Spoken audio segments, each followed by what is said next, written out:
Depois de entender melhor o que é economia, o que é dinheiro, como e por que ele surgiu, chegou a hora de entendermos o conceito de uma dinâmica fundamental para o entendimento do funcionamento do mercado de capitais. No vídeo de hoje, vamos entender por que os estados, ao longo da história, optaram por centralizar a emissão de moeda, a emissão de dinheiro.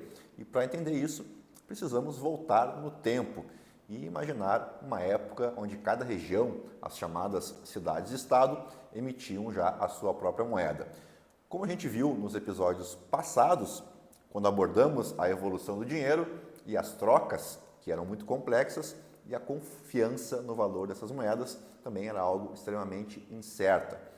E pensando assim, parece meio inevitável que o curso da história nos levasse a uma padronização de uma moeda emitida pelo Estado, porque assim as transações tornariam-se mais simples e eficientes.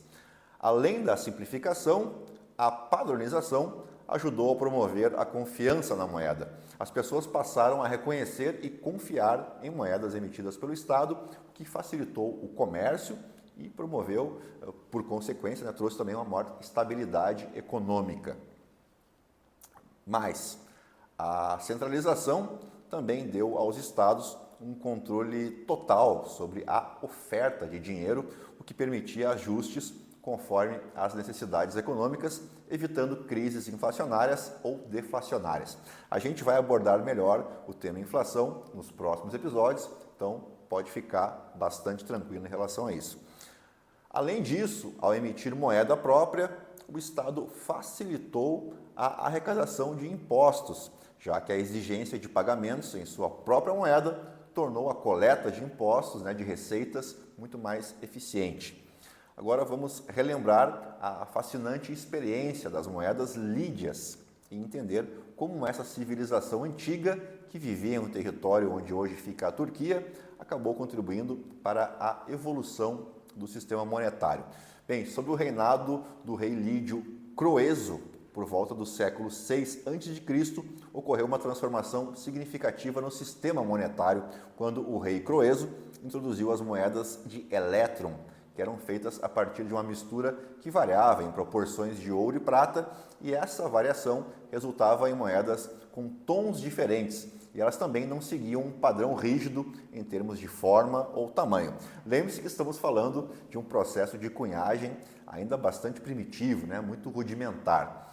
Essa história começou ainda antes, e também na Lídia, com o rei Giges, por volta do século VII a.C. Ele introduziu as primeiras moedas feitas de metal, incluindo ouro e prata, proporcionando uma base, então, para a criação das famosas moedas de elétron sob o reinado do seu sucessor, o rei Croeso.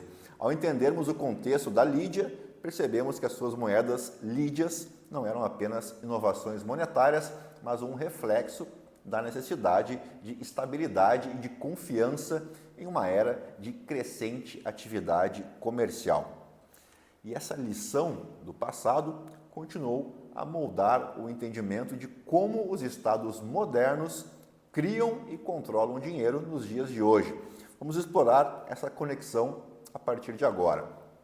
Bom, os estados podem criar dinheiro de várias maneiras, e é importante notar que a criação de dinheiro está diretamente ligada às políticas monetárias implementadas pelos bancos centrais. Mas engana-se quem pensa que a criação de dinheiro novo em uma economia está relacionado apenas àquela imagem que todos nós temos na cabeça quando se fala no assunto, aquela lembrança de enormes impressoras fazendo lá a impressão de novas cédulas sem parar, 24 horas. Na verdade, existem diversos outros mecanismos envolvidos, mas é verdade que a impressão de dinheiro físico, como notas e moedas, seria a maneira mais direta, ainda que em tempos digitais não seja a mais utilizada como fora no passado. Uma maneira muito utilizada pelos estados para criar mais dinheiro nas suas respectivas economias atende pelo nome de depósito compulsório, que são reservas financeiras obrigatórias que os bancos comerciais são obrigados, daí a palavra compulsório, a manter junto ao Banco Central de um determinado país. Essa prática é uma ferramenta de política monetária utilizada para controlar a oferta de dinheiro na economia. Os bancos, então, são forçados a depositar uma porcentagem específica de seus depósitos totais no Banco Central, ajudando a regular a liquidez do sistema financeiro e influenciar, assim, a atividade econômica. A alteração nos requisitos do depósito compulsório pode, então, impactar a disponibilidade de dinheiro para empréstimos e, assim, afetar o crescimento econômico e também a inflação.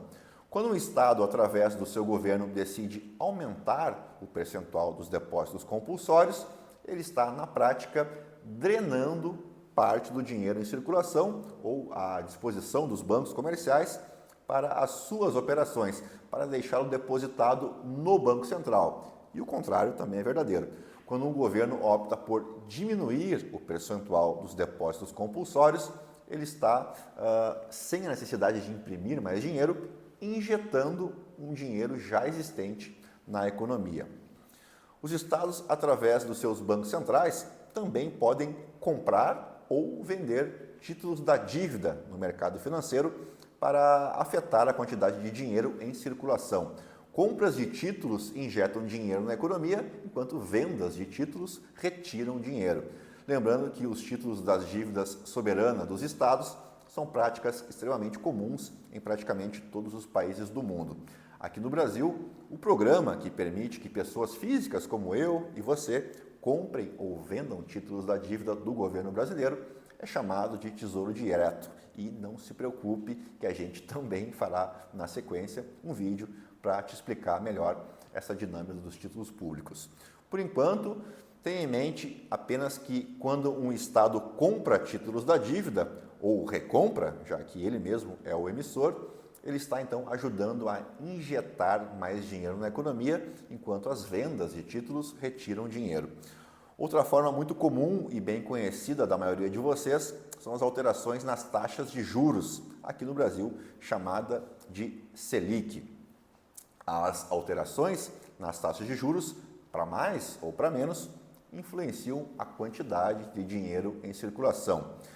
Reduzir as taxas de juros torna o empréstimo mais barato, incentivando o gasto e a tomada de empréstimos. Quando você tem mais pessoas consumindo ou tomando empréstimos, você tem mais dinheiro em circulação na economia. E o contrário também é verdadeiro.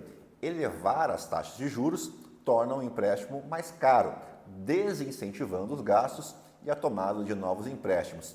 E essas medidas normalmente são tomadas como instrumento de controle inflacionário. Mas o assunto inflação é tema para um próximo episódio, como eu já havia prometido aqui para vocês. Temos também as chamadas operações de redesconto, que é quando o Banco Central empresta ao banco tomador um valor inferior ao do ativo dado em garantia. Quando o banco for saldar o empréstimo, ele irá recomprar o ativo pelo seu valor pleno. Isso também afeta a quantidade de dinheiro disponível para os bancos comerciais fazerem empréstimos. As intervenções no mercado de câmbio para aumentar ou diminuir o valor da moeda nacional em relação às outras, como no caso do dólar, também pode afetar a quantidade de dinheiro em circulação em uma economia. Em circunstâncias extraordinárias, como vimos recentemente durante a pandemia de Covid-19, os governos podem injetar dinheiro diretamente na economia, como ocorreu em programas de estímulo econômico. E, por fim, os governos podem influenciar a quantidade de dinheiro na economia por meio de suas políticas fiscais, como, por exemplo, no aumento ou na diminuição dos gastos públicos ou das taxas cobradas pelos famosos impostos. Bom, a ideia deste episódio era te mostrar, primeiramente, que a centralização da emissão de dinheiro pelos estados foi uma construção histórica iniciada ainda no século VII a.C. e que atualmente, apesar de ainda centralizar a política monetária, os estados desenvolveram aí diversos instrumentos para aumentar ou diminuir a oferta monetária em suas economias e que aquela ideia das impressoras enormes imprimindo dinheiro sem parar é uma ideia um tanto quanto ultrapassada, vamos chamar assim, né? Então, no próximo episódio, nós vamos falar de forma mais específica sobre taxa de juros e como os governos controlam o custo do dinheiro. Preparado? Então, eu te espero no próximo episódio e se você está curtindo essa série, não esquece aí de deixar o teu like e seguir a gente. Até lá!